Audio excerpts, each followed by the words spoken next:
Hello, ladies and gentlemen, welcome to another episode of CookieCast. Today on CookieCast, it's the NFL podcast Laces Out. Week 1 is done. Week 1 of the 2025 season is in the bag. We are reviewing Week 1. We are looking towards Week 2. We're looking at what went right in Week 1, what went wrong in Week 1, all of the good stuff that you want. We've got predictions all over the shop. We've got all kinds of new stuff for this season. It is just all about the football, baby. Before we get started, please do consider like, share, subscribe, and comment. Leave a review where you can leave a review. And, if you've got an NFL fan in your life, share this podcast with them. They will love it. Right, let's get started. Here we go. This is CookieCast, Laces Out.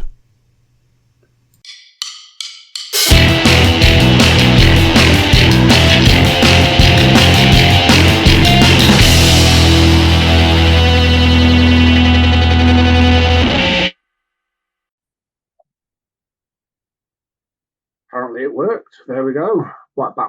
Week two. Here we go, ladies and gents. It is the Laces Out podcast from the CookieCast Network, and here we are, co-hosts with co-mosts. Myself, Mr. Paul Williams, are here to talk Week 1 NFL 2025 season, and we are going to preview the Week 2 of 2025 season. We are going to be talking what Week 1 looked like. The fact that apparently the NFL was like, should we get one of the best games that's ever been played of American football just out in Week 1? Should we just throw it out in Week 1, shall we? Just get it out there so that everybody knows that we are back. Yeah, go on then, why not? So we've got that to talk about. We will be talking about what's coming in Week 2 and everything in between. So there's that to look forward to. Gonna get this. I've got a little bit of business to get out of the way straight away. 2 pieces of business, 2 little bits of housekeeping. Number 1, I could tell that it was Week 1 NFL because I lost both of my fantasy games this week. One, you love to see, you've got a good team where you get absolutely decimated in the first week, and you're like, cool, none of my players are injured. None of them are injured, and none of them are injured. So, it's a good start. It's a good start. So there we go. Let me just run over to the bench and see if I could have done it. Oh no, couldn't have done it better. That's interesting. So let's run over to the other league, see how we did in the other league, shall we? So we run all the way over the road, get to the other league and go, oh, lost that game by 2 points.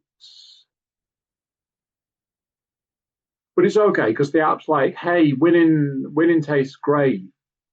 Not for you, obviously, but Miller time, we are not Miller time, by the way. So that is that bit of business. I felt comfortable. I was like, we are so back, baby. Yeah. So I closed the fantasy app and threw it in the bin. Number 2, I have unfortunately been in a position where I've been rushing today, not Russian, rushing today to try and get the business done. Predictions need to be predicted. Side bets need to be thought about. The other segment that I don't remember if we named, and if we did, I can't remember the name of it, needs consideration. The fact that in the off season we did have to let some staff at Cookie Towers go. One of those people was the stats mistress. No, that's absolutely not true, but we'll discuss that in a moment. My intention was to, at this point in time, reveal an envelope. I have the envelope.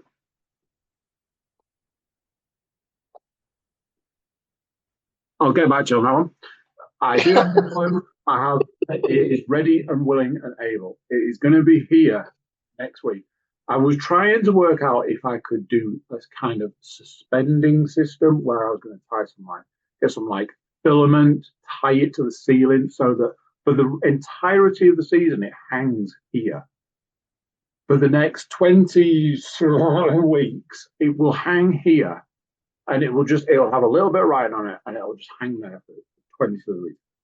Last week, I made a prediction. I passed it on to the stats masters. I said, I'm going to tell you here and now my prediction for this season.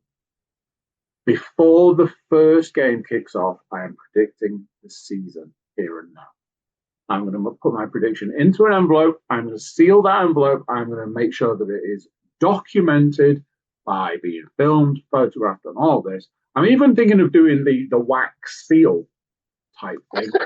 I'm even thinking of going that far so that we can guarantee that there is no tampering made to this prediction. And for the entirety of the season, it will then sit there. And then on our post-season show, I will open that envelope and see if my prediction is correct and has come true. So look for that next week when I definitely forget that I said all of this by then. And you'll be like, where's that fucking envelope? I might just stick it to the screen there. Just stick it there and then just leave it for 20-something weeks. Oh, obviously, this is the section of the podcast where we, cut to the part where the producer has photoshopped in a clip art picture of an envelope, or we cut to some sort of meme of someone opening like the Oscars or something like that. If our producer knew any way of doing that, I'm sure that he or she absolutely would. And I'm sure I will be speaking to them after this to say, so look for that now. And we're back. So week 1 is in the bag, and what a week. Some might be disappointed by their team forgetting it was week 1. I'm looking at you, Miami. Some might be disappointed that their team quarterback decided he had better things to do than playing football. Some might have been disappointed because they were one of the 25,000 fans trying to get back into the stadium. And some might be like, well, fantasy sucks ass. But we've got a lot of business to get through, so let's get cracking, crack-a-lacking full. So, where would you like to take it? Where do you want to go? Do you want to go through our predictions? Do you want to go through... Now then, I did say there was some other business, and that business is a little peek behind the curtain. This is what I would consider a day early. And because of that, because the games were like yesterday, and I have looked, there are no stats. I've done my best to get something slightly different, and if the stats are an issue going forward, this might be a new way of doing said stat. So we've got our predictions to go through. There are not stats, but something else. And others. Obviously, we had like 3 lots of predictions. Obviously, we won a lot of money last week. We're already on our way to Vegas because of all the money we won. So what do you want to do? Dealer's choice. You run the book. Well, why don't we go through our side of things, and then we'll turn to do it. The experts, I suppose, is the sort of the best way of describing it. So week 1, obviously, for those of you that are new to the podcast, this is where myself and Mr. Cook have made our predictions for the previous week. We went through all 16 games, which way we thought it was going to go, and that will give us a score at the end of the week, and then whoever has the most points wins the week. I'm making a slight change to it this season. I'm going to try and track exactly how many games each of us gets correct. So, whilst we still will have a weekly winner, as it were, I'll see when we get to the end whether that tracks with who got the most right over the course of the season, if that makes sense. Just something that came to me like a bit of a last minute sort of thing, really. No, I like it. I like it. I think it tracks well for the fact that, we get a point per week. But it might be interesting to be like, hey, you predicted and you got this many games right and you still fucking lost. So I'll just rattle through them as quick as I can, just so we're not sat here for an age. So we both had Eagles to beat the Cowboys. We both had the Buccaneers to beat the Falcons, the Bengals to beat the Browns, the Cardinals to beat the Saints, the Commanders to beat the Giants, Broncos to beat the Titans, the Rams to beat the Texans, the Bills to beat the Ravens. We got our Joe with that one. And that was all the ones that we agreed on. Hey. That's technically not true. We also agreed on the Lions. We both had the Lions to beat the Packers, but that was a big mistake, as that was the first one both of us got wrong this week. Now, we then have varying degrees of disagreement. So, I had the Chargers to beat the Chiefs, whereas Andy had the Chiefs, so I get the point there. I had the Colts to beat the Dolphins, whereas Andy had the Dolphins to beat the Colts, so I get the point there. And then it's not great reading for me. So, I had the Panthers over the Jaguars, Andy had the Jaguars. I had the Patriots over the Raiders, Andy had the Raiders. I had the Jets over the Steelers, Andy had the Steelers. I had the Seahawks over the 49ers, Andy had the 49ers.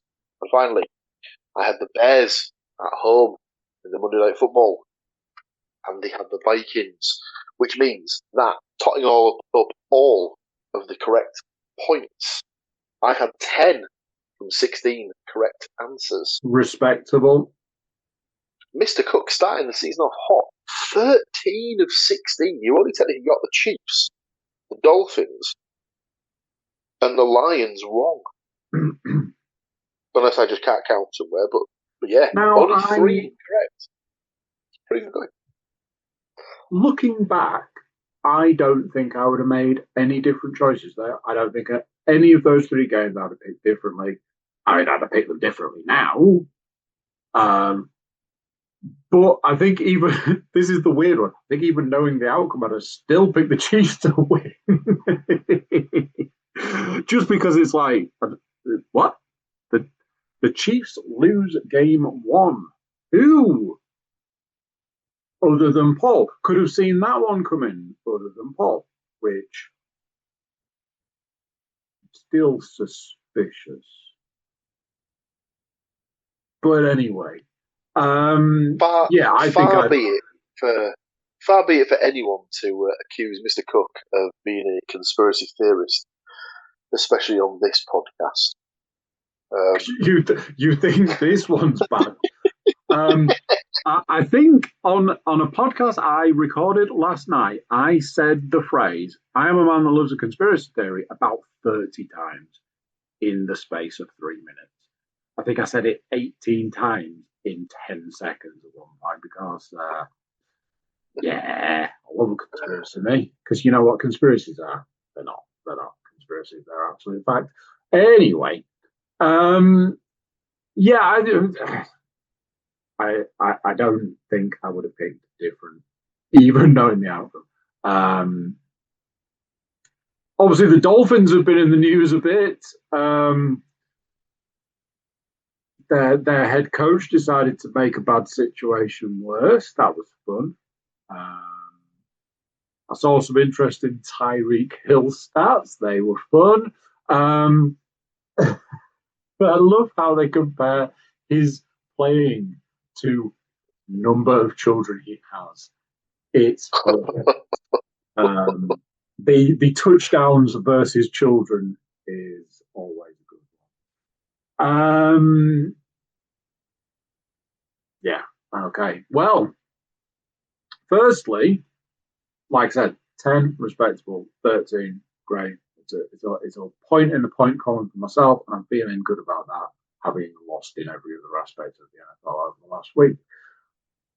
Also, 3 points in the bag for season long, hopeful. So, strong start.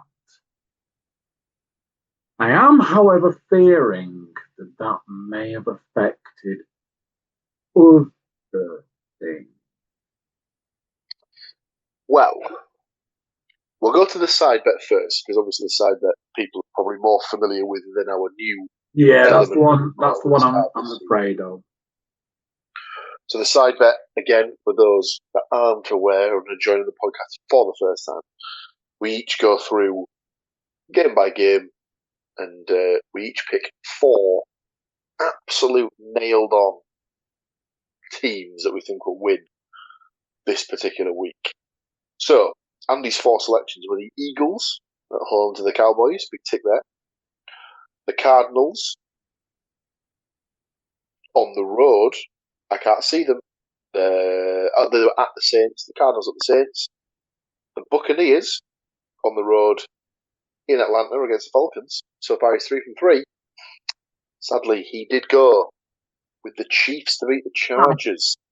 You know something? Do you know something? I must start writing the side bet down for myself, because week in, week out, I'm like, I don't think I picked the Chiefs in the end. I think I shied away from that game because maybe I did pick them. But did I pick them? It sounds like something I would do, but maybe I didn't. Maybe I stayed. And that is me for the entire weekend and into the start of the week, and right up to the moment you say, and then you pick this game, you idiot. And I go, so I must start making a note of this side bet myself, so I feel miserable all weekend when I see teams that are absolute bankers kicking the bed. So this is where you tell me that you got 4 out of 4, and we're all off to a terrible start. Well, I did have the Bengals at the Browns, the Commanders at home to the Giants, the Broncos at home to the Titans. So I'm 3 from 3. Sadly, my last pick was the Patriots at home to the Raiders. Disappointing. So I also start the season 3 of 4. Speaking of the Raiders, obviously there was a little stat did emerge over the weekend saying that Pete Carroll has broken a record by being the oldest coach to coach a game of football in the NFL by 73 years, and he broke it down to the days, which like 73 years and so many. I sent it through to our group and probably forgot the finer details. But yes, Pete Carroll is the oldest coach to coach a game in the NFL, and good on him. I hope that A, I see 73, and B, look and act the way Pete Carroll does, because if that's 73, sign me up. Another small thing that I mentioned last year, I want to bring it back this year, and I want to get some momentum behind this movement, because I would like some sort of investigation into why NFL referees are so freaking jacked. Is it like, shit the bed, we've got so many fucking steroids just lying around, we might as well start giving them to the refs as well? Because, you know, when like the guy's like, oh, and it went this way, and he does this, and it's just ripped bicep, hairless arm, like there's no chicken wing going on, I'm like, what's your cycle there, bro? Because whoa. If it was one of them, I'd be like, that's just that guy. Maybe in the off season he's down at the Arnold, but it's all of them. They're all shredded. Why? It's so weird, and it's all I can see when they're like, oh, we're going this way, and I'm like, what? To the gym to get them games? The thing that sort of pops into mind is the fact that obviously when the teams all hit mandatory mini camp and stuff like that, I wonder if the officials just get together and because I know obviously they work in teams, so you have the guy that's on the microphone. So this is what Leanne was saying. She was like, "Do you suppose when the players start their training camps that the refs are like, these guys are getting bigger. What if we have to separate a fight? Maybe we should do something similar." Get my swell on. So yes. So week 1, full slate done. Week 1, side bet done. All that remains is the thing that, to be fair, we never technically did come up with a title for this. It's almost like side bet Mark 2, I suppose. But I was about to throw out Money in the Bank and then realised that we were treading on another podcast. Yeah, I think we'd be getting a cease and desist from Big Paul's going to be ringing me up like, don't do that, or I'll come round and slap you.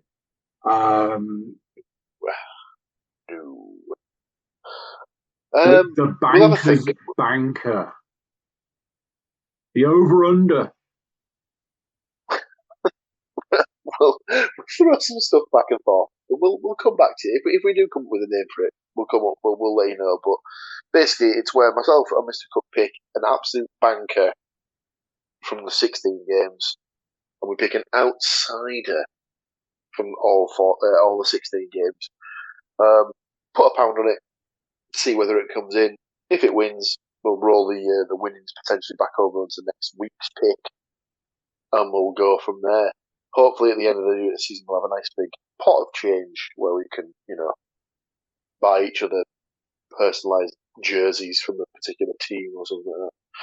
So, 2 bankers that were picked were my choice of the Cincinnati Bengals away at the Cleveland Browns, and Andy's choice of the Pittsburgh Steelers at the New York Jets. They both came in. They were both successful. Our outsider shot, I had taken the Chargers to beat the Chiefs. That also came in. Sadly, we didn't hit on the parlay as it would be in the betting terms, as Andy's choice of outsider of the Tennessee Titans to beat the Broncos sadly did not come off. However, there were moments during the game where it looked like that might be an inspired pick from Mr. Cook. Alas, it was not to be. The Broncos did in fact get their shit together and managed to pull out the win, even with Bo Nix throwing multiple interceptions. It was interesting because before the game they were like, people are saying that the Broncos are an under the radar pick for possibly going to the Super Bowl, and I was like, how far under the radar are we talking? Like, so far under the are they actually off? Are they even on the radar? They're so far under the radar, they're not on the radar. Because I'm not sure on that one, lifelong fan of the Broncos, but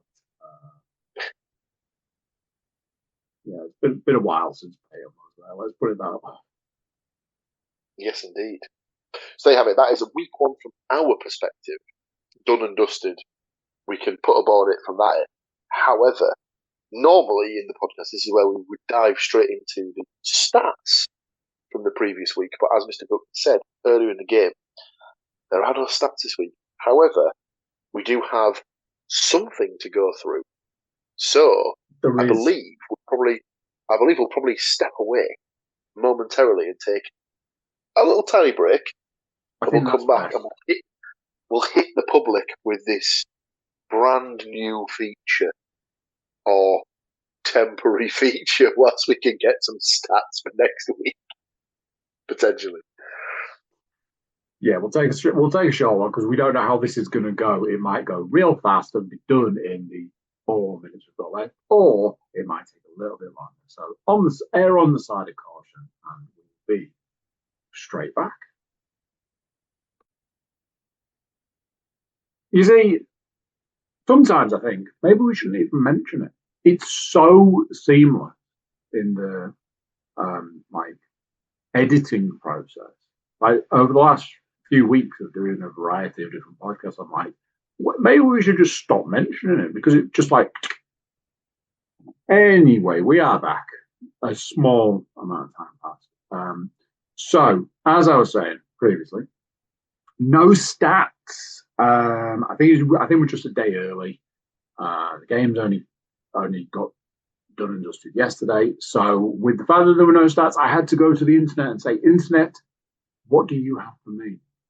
The internet was like, "I have no stats for you, but I can offer you this," and it is called the winners and losers of week 1. I've divided them between myself and my more than glamorous co-host, Mr. Williams, to bring you 8, which is 4 of each, winners and losers. We have 2 of each. So let's all credit where credit is due. Week 1 winners, losers, credit to Cody Benjamin. I like that name. Strong. Of CBS Sports. Take from that what you will. And the winners and losers of week 1 are as follows. Winner. Aaron Rodgers. You can't get much better than waltzing into MetLife Stadium and tossing 4 scores in a shootout win over the team that unceremoniously dumped you in the spring.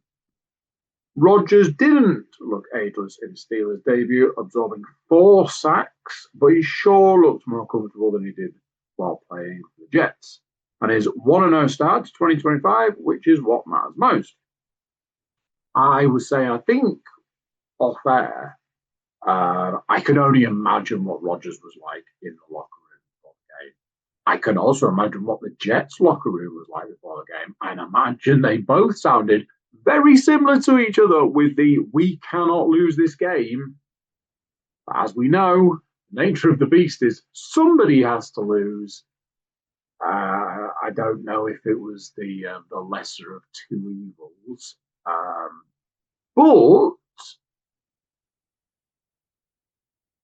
probably, maybe, depending how things go, might be one of the only times you'll ever hear me say this, but I thought the Jets looked quite good. Now, admittedly, they did lose, but I didn't think they looked terrible for once. So I'll keep a corner of the eye on the Jets, I think. Loser, no surprises. First loser of the week is the Miami Dolphins, cause lol. We expected a bit of a downturn from Miami, but Daniel Jones looked like the second coming of Peyton Manning. Yikes. It's only 1 game, but it feels safe to suggest their whole operation is squarely on the hot seat now. Needing a strong start to regain confidence in Miami, Tua Tagovailoa was most concerning of all, losing the ball on one drive after another. A video's popped up in the last day from a particular angle saying, I feel like they were absolutely going to start this already, saying they think Tua took a concussion on one of the hits that he took. I personally don't see Tua making it through the season for whatever reason that might be. I just think at this point, like, sorry to jump in and stuff like that, but I'll go for it. At this point, they're not in any position where they're going to be close to winning a Super Bowl. He isn't good enough. The team around him isn't good enough. I don't understand why he's still playing. To be honest with you, I know obviously like he loves the game. It's it's my entire life and so that. I get that I get that people want it's his job. People did a job. Blah blah blah. He's not going to be short of cash. The contracts that he signed up and stuff like that, even if he has to pay back some of it and stuff like that, he'll be more than comfortable for the rest of his days. And I imagine the chances are. Go on. Well, I was just going to say the chances are he'll probably be given a job as in some sort of coaching setup.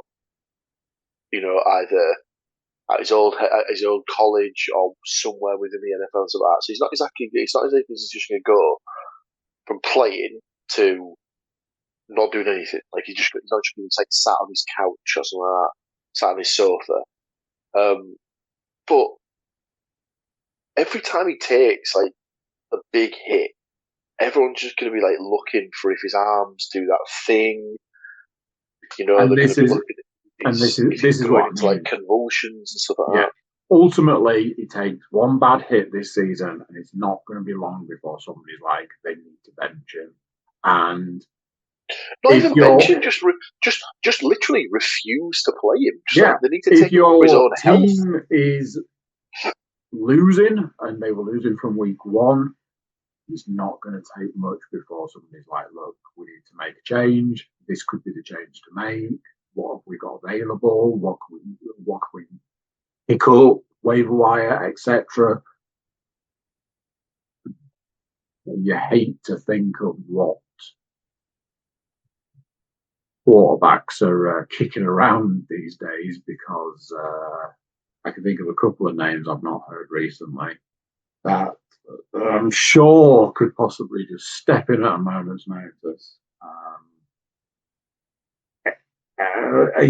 Anyway, the next one on my list, I was like, this feels like a phenomenal move and a fantastic placement. Winner, Deebo Samuel. Ex-San Francisco 49ers standout was the subject of some off-season ribbing, with plenty of fans arguing he arrived in Washington out of shape. It didn't matter against the New York Giants, as Samuel led Washington with 7 catches for 77 yards and also scored on the ground with 17-yard burst. Jaden Daniels sure seemed to appreciate his presence. It looked like he just slotted in nicely. Obviously, you're looking at the fact that like the Commanders looked good, and I mean real good last season, like playoff good. You put somebody like Deebo Samuel into that team, and playoff good might be the minimum this season. You never know. This season feels wide open. When you've got Chiefs losing game 1, and you've got teams like we spoke about this last week. There are certain teams that you say this team should be going to the playoffs, and they're not. All that means is that there's a lot of playoff spaces open. Other teams could quite happily walk into those spaces by just playing. I mean, I get how the whole system works. Play well, win games, go playoffs. I get that. But what I'm saying is, for other teams that you maybe wouldn't have considered in the past, maybe it's time to make that push. My final loser is Mike Vrabel. New year, new leadership, same results in New England, at least for now. The Patriots were supposed to be a much improved animal thanks to Vrabel's takeover atop the staff. But Drake May and co. still struggled to light up the scoreboard, and the defense was just so-so too. Let Geno Smith air it out for the Las Vegas Raiders. It could be another long year in Foxborough.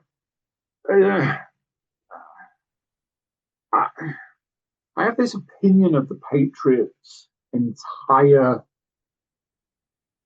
bubble their entire thing of, and I hate to say it this way, but you had your time. It's time for the Giant to go back to sleep. And I think that belief that, any minute now they're going to be the best team again. No, you had your time. You had 20 years. Just go back to sleep. Go back to being one of the worst teams in the NFL of many moons ago. But that's just my thing. I was well and truly over the Patriots about 10 years ago. So it's that thing in it. Like the Patriots have been replaced with the Chiefs, basically. Yeah. So. Yeah, absolutely. And look how quickly we went from, oh yes, the Chiefs, finally somebody's going to knock these guys off, to, oh, for fuck's sake, the fucking Chiefs again. It's winner's syndrome.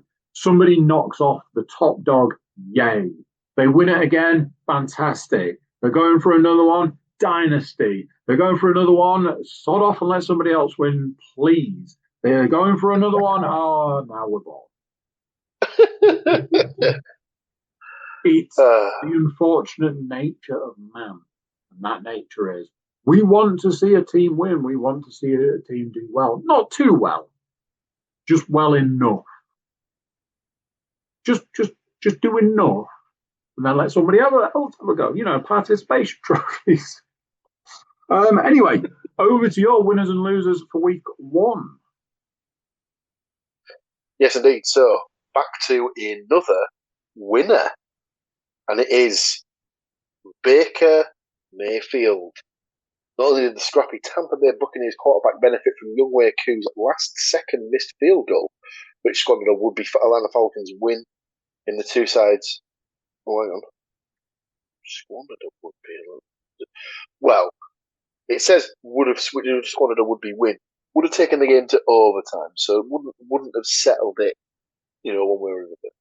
Yeah. So, but he found a potential new number 1 pass outlet in rookie Emeka Egbuka, who collected 4 of 6 targets for a team-high 64 yards and 2, count them, 2 touchdowns. He is certainly a keeper. But he's a wide receiver, but, who's counting? Loser, Zach Taylor. Another year, another iffy start from the Cincinnati Bengals, who somehow managed to parlay world-class offensive talent to minimal results out of the gate.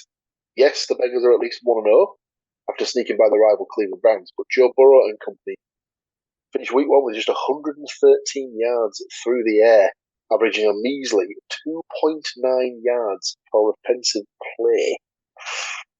Yeah, that is concerning, and be it for a couple of missed kicks, a field goal, and the point after, that game would have had a very, very different flavour to it. 2 left, winner. He's been mentioned already, Daniel Jones.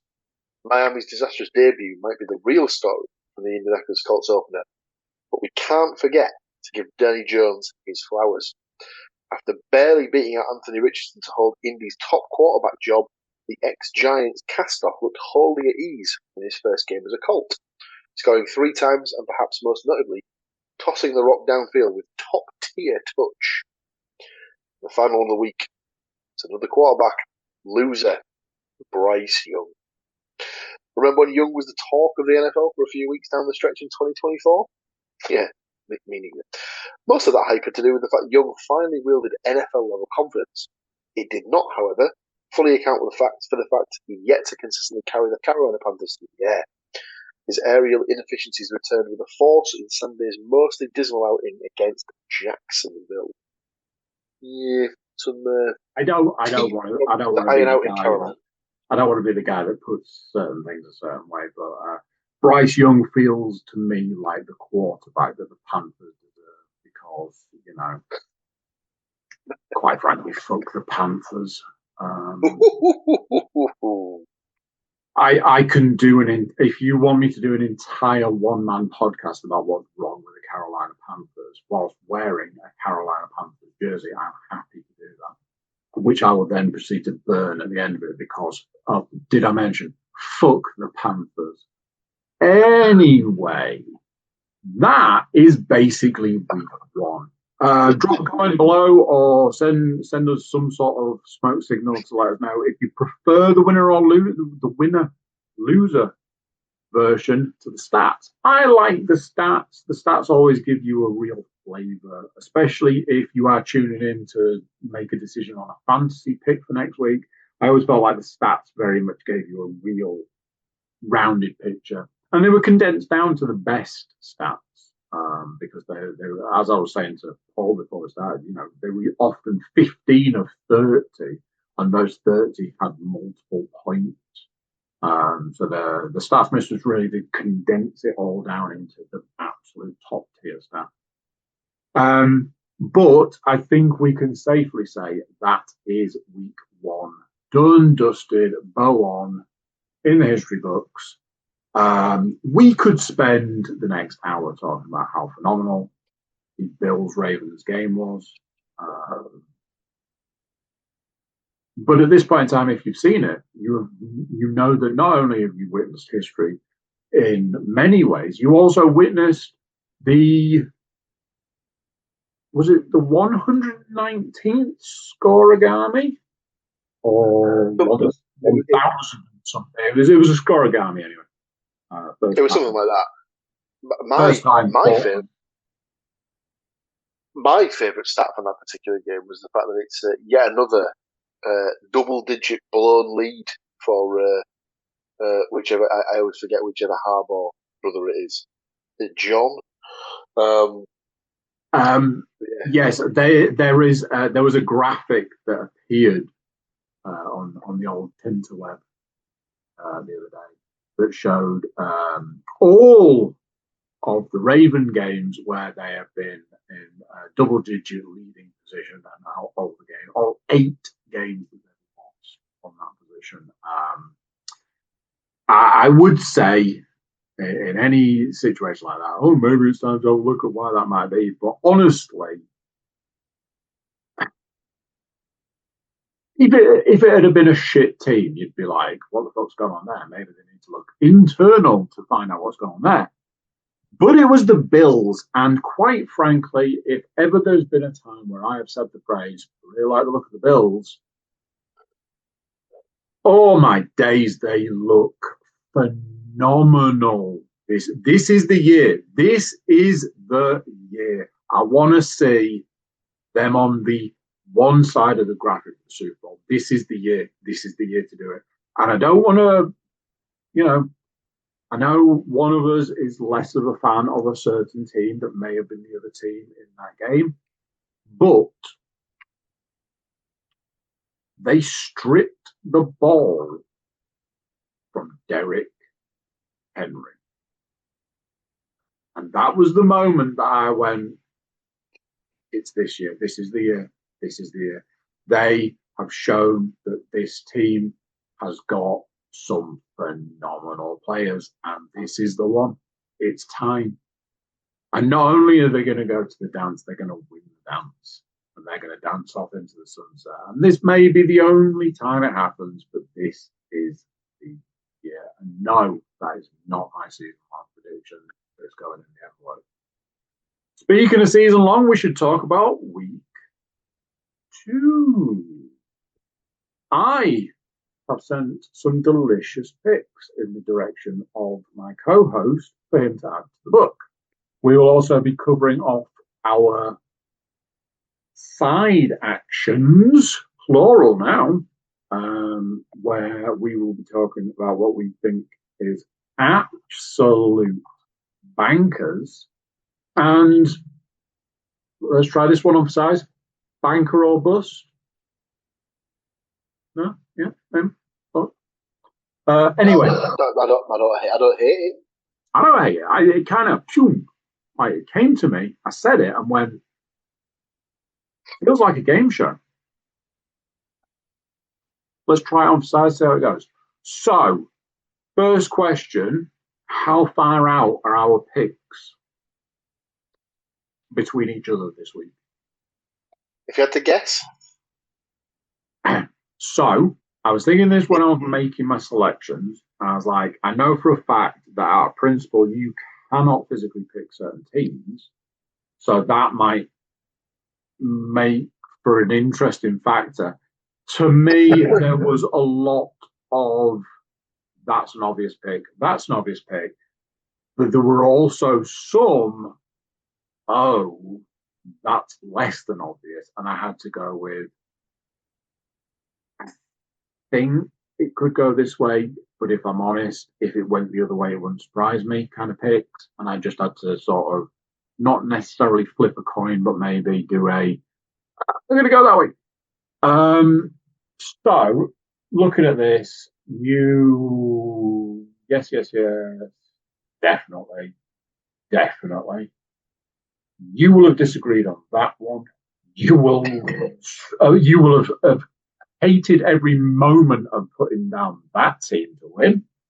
That's an easy one for that one. You'll have definitely gone that way. You'll have struggled with that one. That's kind of, I want to say it's obvious, but both teams won last week. That's a no-brainer. That's a tasty game. I know which way you pick. That one you'll have struggled with. That's kind of obvious. And so is that one. I'm going to say there's a possibility for a tiebreaker, other than the fact that there are two teams that you will have had to swallow the vomit down to pick. Go on. So, Andy's reasoning and is absolutely spot on across the board. So, to put him out of his misery, he is right. There are not many differences. There is literally one difference. There is a one game. I know the. Can I guess? Please. Patriots Dolphins. He is correct. The one game out of the 16 where we have differed in our selection is indeed the Patriots at the Dolphins. So, that is the only difference we have. I've gone with the Patriots and he's gone with the Dolphins. Less than now. The only reason I've gone with the Patriots is because the Dolphins were that bad, and I think there's a possibility that it could get worse before it gets better. I fully agree. And was it last season that the Patriots broke the losing every single game to the Dolphins? Was it the back end of the season they actually beat the Dolphins for the first time in 16 games? Could possibly be. I have a weird feeling that they broke that streak. I know there was like a long run of games where the Dolphins did get a better. Yeah. So, but I'll go through it. So I've even put in little handy breakers in the slate of games now, so I know when the 6 p.m. and the 9 p.m. Ooh, I love it. I don't even have to refer back to my phone. I love it. It's almost like we're a legitimate podcast. It's almost like they're paying us to do. So we start off with the Thursday night football is the Washington Commanders at the Green Bay Packers. Despite the Commanders looking decent and obviously increasing their weapons because Deebo Samuel's coming. Yeah. I'm not a fan personally, but he had a good week one. We have both gone with the Packers. I think they're just stronger at home. We'll probably have too much for the Commanders. But it's a bit irritating it's on a Thursday night because we kind of like to watch that game. I'd give it the time of day. I will being where we are, it might be a game in 40. Yeah. Absolutely. Or just a sort of a... What I did find is that on YouTube, which some of you fine folks might be actually watching this, on YouTube, the NFL do actually upload a highlights package of the... prime time, that's the word I'm looking for. The prime time games, they put those up on YouTube fairly quickly after the games. So we've both gone with the Packers there. We move to the Sunday 6 p.m. slate of games, where we have the Cleveland Browns at the Baltimore Ravens. Now, even though I despise this team for very obvious reasons, I can't in good conscience pick the Browns to win in Baltimore, given how bad the Browns are and how dominant the Ravens looked, apart from the last 6 minutes against the Bills. Yeah, it's a Ravens win. I wouldn't be surprised if they're favoured by at least 10 points. We may not have heard the end of that when it comes to a little bit later on. Just saying. Next up, we've got the Jaguars at the Bengals. Even though they were unconvincing in their win against the Browns, we have both gone with the Bengals to get the win there. Next up is the Giants at the Cowboys. Both taking the Cowboys. We have the Bears at the Lions. We've both taken the Lions. 49ers at the Saints, despite the 49ers being down yet another member of their team, because they are apparently the worst team in the NFL at keeping people healthy. Don't get it. We've both gone with the 49ers to beat the Saints. I say this all the time. How many players have to continuously get injured before you look internally and say, maybe our physios aren't, giving the players the right health supplements? I don't get it. That is a team that is decimated by injury season after season after season. Basically, you just put all the pictures of all of the players up on the wall and you just cross them off as the week goes on. And by the time we get to sort of playoff season, you're like, can you field a team this week?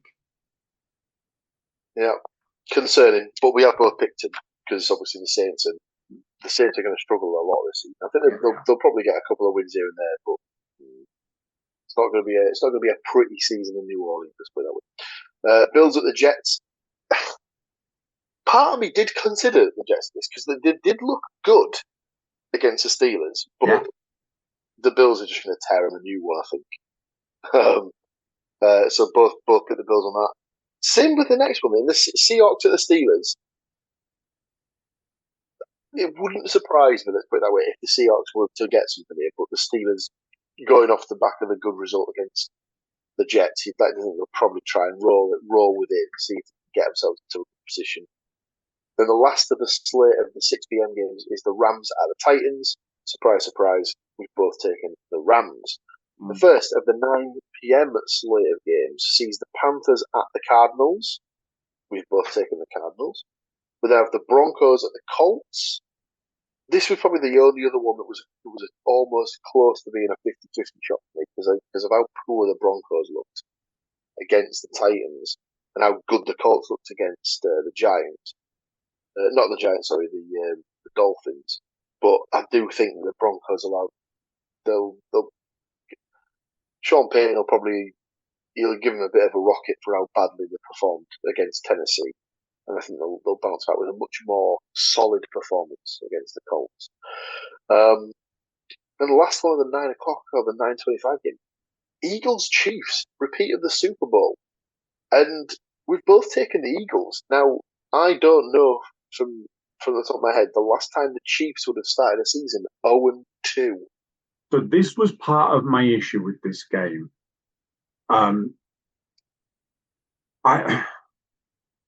There are so many things about it. For example, the Eagles have to win because if they lose, then there's that whole, well, should they have lost the Super Bowl? What happened at the Super Bowl? If they won the Super Bowl, and obviously time's passing.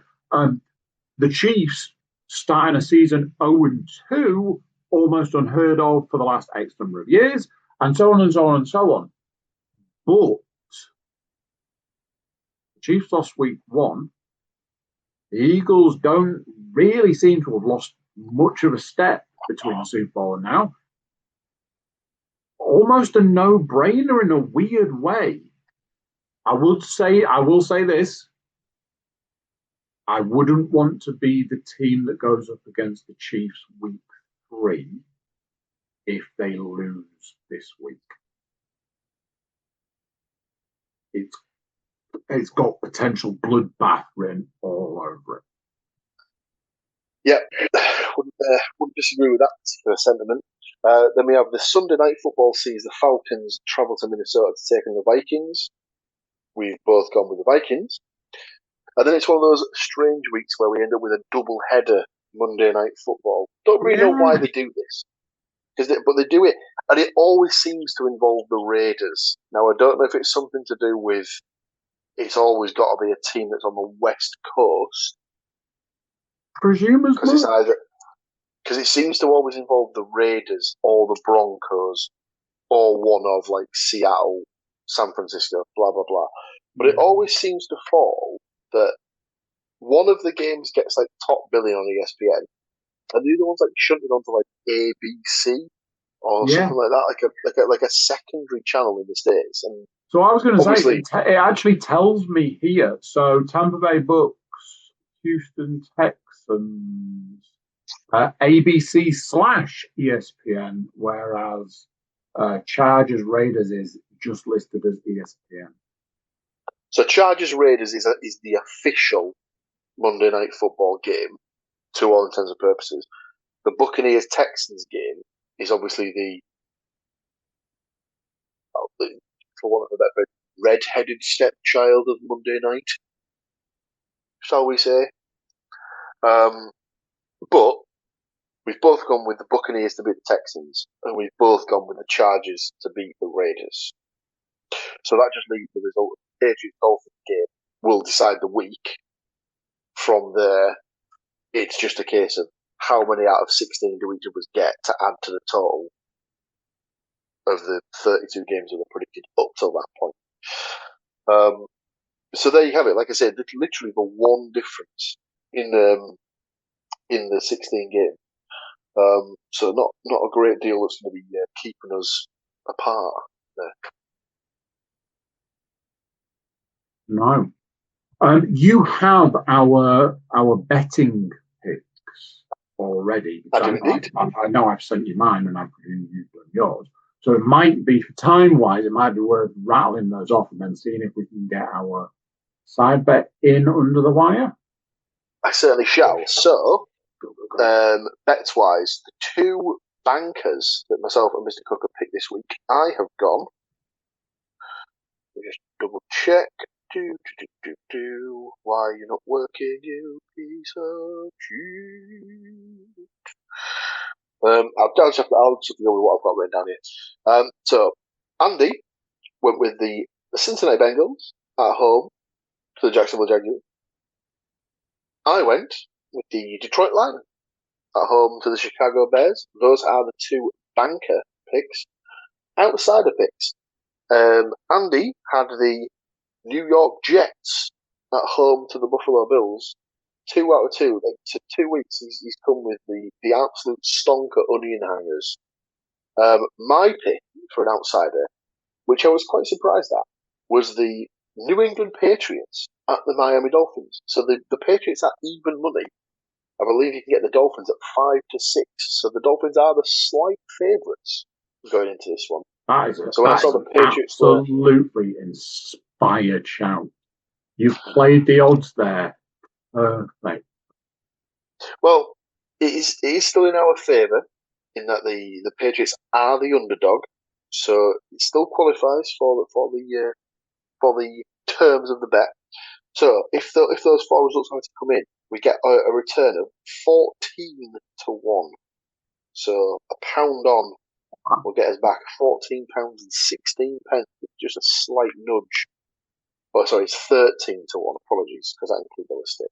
So yeah, so we'll be looking at £13 to roll over onto the next week's selections. So yes, the bankers and outsiders discussed.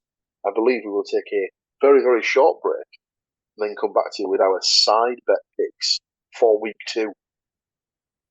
2 ticks and we'll get that one started. Here we go. Whoa, we're back, obviously. Just like that. Barely even noticeable. Some might say not noticeable. Some might say didn't notice at all.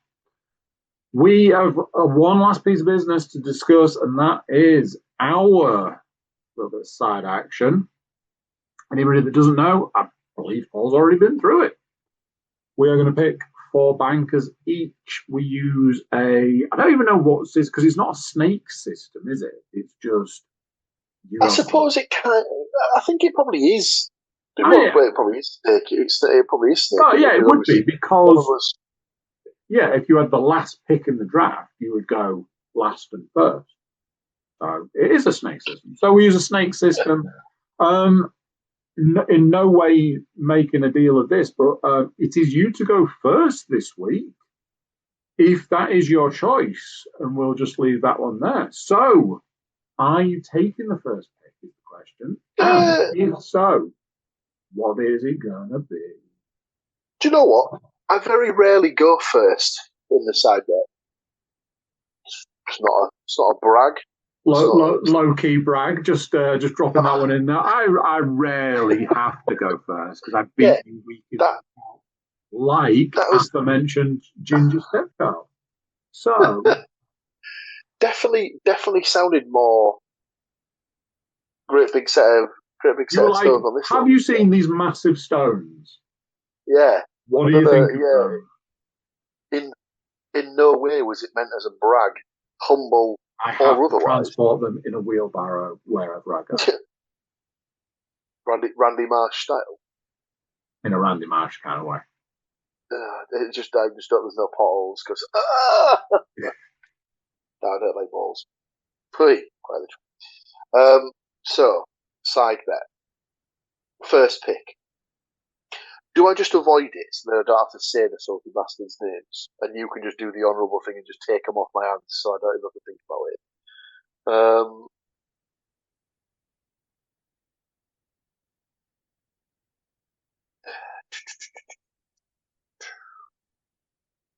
Is it shooting myself?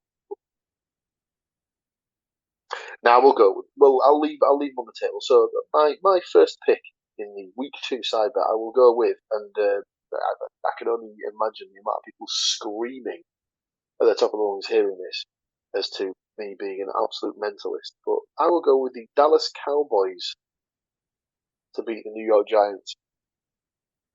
Not going to lie, it is right here on my screen. It is right there in front of me. And I'm like, at a 92% pick rate on ESPN, whatever the flipping hell you want to call it these days, that does not surprise me. The reason it is on my screen is not for that game. It's for the one above on my screen, which is the Cincinnati Bengals to beat the Jacksonville Jaguars. I will follow that, I believe, with that game right there, unless we've mentioned it as this could happen, and if it does, it'll be in the. Okay, don't write this down, because I was going to say the Lions to beat the Bears. But I'm going to throw caution to the wind, and I'm going to take the Buffalo Bills to beat the New York Jets. Yes, I think it would be a great move for the Jets to beat the Bills. And yes, I think the Jets looked great, dare I say. They looked good. The Buffalo Bills are absolutely the team for me this season. Something I wanted to point out. I don't know if you saw this, but Josh Allen is going to be wearing a hat. I think he's already done one of 8 possible hats that have been designed by children from the Children's Hospital. I'm going to go out, I'm going to say probably in Buffalo. They've been designed and they will be auctioned off after each week of wearing them. I saw the first one and was like, I want that hat. That hat looks awesome. Because it's a child has drawn the Buffalo logo, like the design out of the hat. I was like, that hat's great. I want that hat. I was obviously not going to go into a bidding war for it because I imagine it's probably going to go for about $100,000. But I was a little bit like, oh no. So those are my first 2 dalliances. Over to you, sir, for a couple of little picks. So I was convinced that a particular game would have gone by this point, mainly because you didn't want to have to pick it. So I'm just gonna leave it there. Ah, come on. I'm gonna leave it there, and if it happens to be there right at the end, I might consider it. But until the point where I absolutely have to take it now, because it's the sweetest nut. Because you have to take them to win and beat your team. No, I'm not doing it.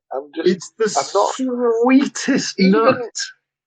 Even if I would get the point, even if I would get the point for it, then obviously I've already picked him in just the normal bet. I will give you a point here and now if you take no, because we don't play the game. We don't play the game that way, Mr. Cook. So I will be leaving. I'll give you one of my points. Do you know what? I'm not even going to give them the dignity of calling them their actual name. I'm not going to be picking the game between the Cleveland Browns and the Cleveland and their Browns opponent, circa 1995, and their opponent. So yeah, I'll go with. I will take the Lions to beat the Bears. How's about that? Always a slight risk when it comes to divisional matchups. Granted, didn't stop me from taking the Cowboys up to the Giants, so I won't be discouraged from taking the Lions at home to the Bears. Next one.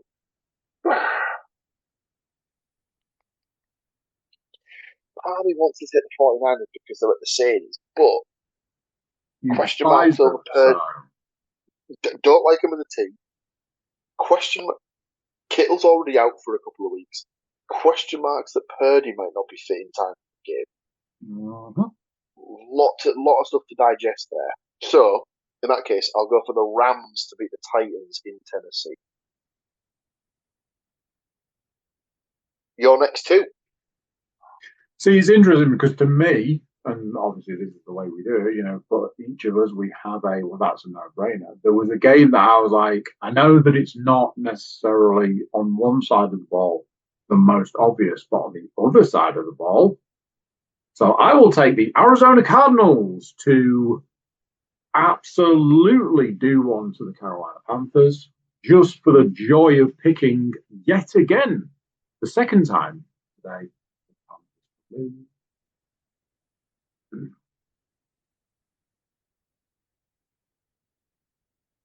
There is a game there that would make a certain somebody very happy if I pick it.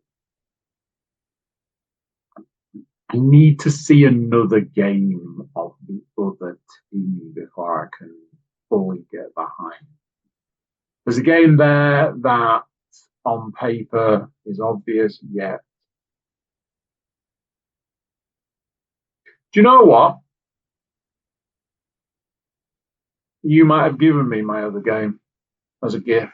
I will take the San Francisco 49ers to beat New Orleans Saints purely because, as we said in pre-season, the Saints are going to struggle this year. And I think even a banged up week 2 49ers probably got enough for the Saints. Take us home, Country Road. That just leaves me the other 9 games to pick from. Sorry, 8 games to pick from, because obviously I'm not fucking touching that. No, there's 9. There's 9 games. I don't know if you've missed one. You might have missed one. It's right here on my screen. I can read it to you if you like, so that you know exactly what to write down in the book. Baltimore bollocks and twats. How painful is it that it's the most obvious one that's left? That is the most. Because it's just like bah, bah, bah, and you're like, let's be honest. Yeah, like the Belisha beacon that it is, just literally blinding me as we speak. I just can't bring myself to write that team down. I mean, I'm saying all this, giving it all the big one. There's absolutely no way that if I look back through this book, I did not pick the Ravens at least once in the side bet last season. So I don't think it's necessarily that. Like, you could probably pick the Ravens to go up against, I'd say, a good 50% of the teams and feel fine about it. It's just who they're playing this week that would be absolute crud. Yeah. I had him in the wild card weekend round to beat the Steelers. So yes. So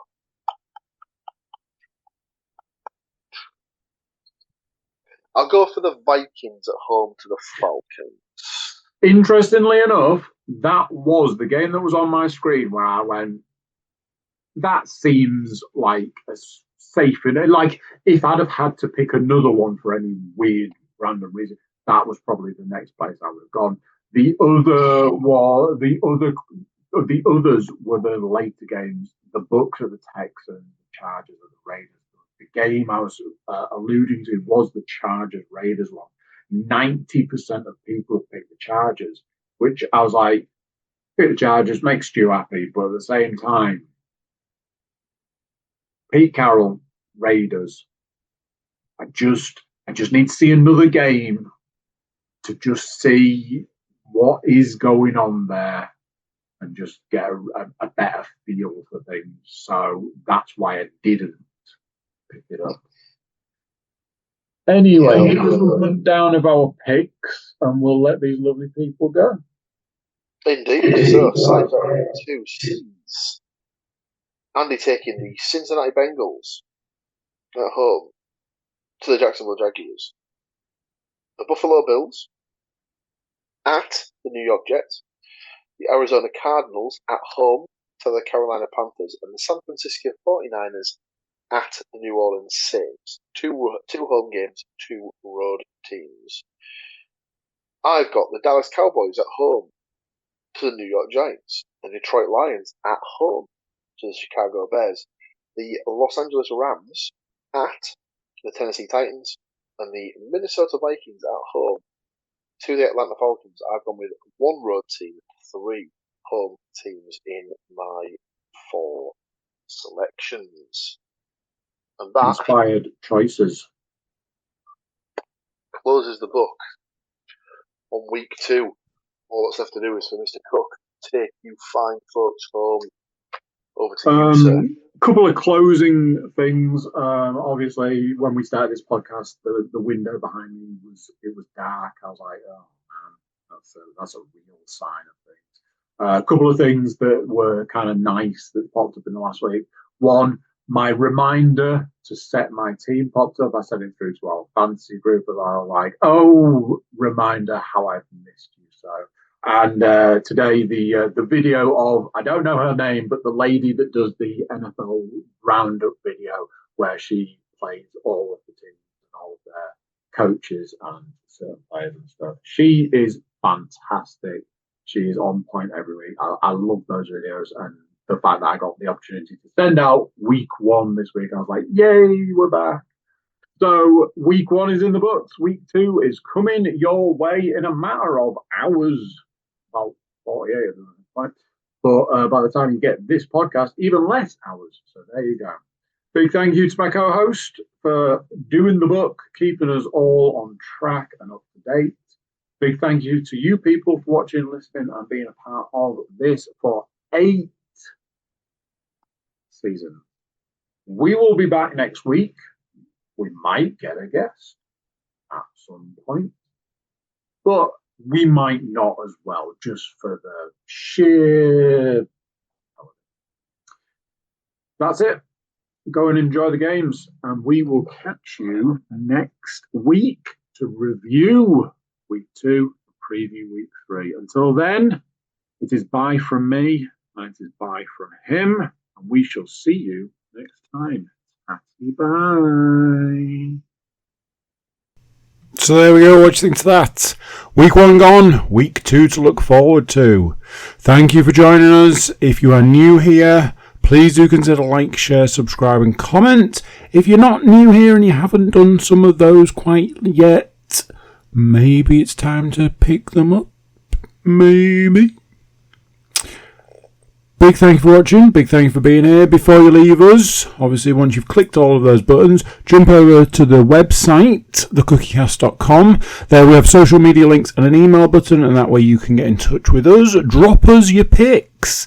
Tell us who you think's going to win the Super Bowl. Tell us who you think's going to win this week. Who's your favourite team? Just drop us a line. Send us an email. I'll send you a prize. How about that? Beat us in the predictions. I'll send you a super NFL prize. How about that? That is it for this one. Until next time, I'm going to say bye, and I'll see you then.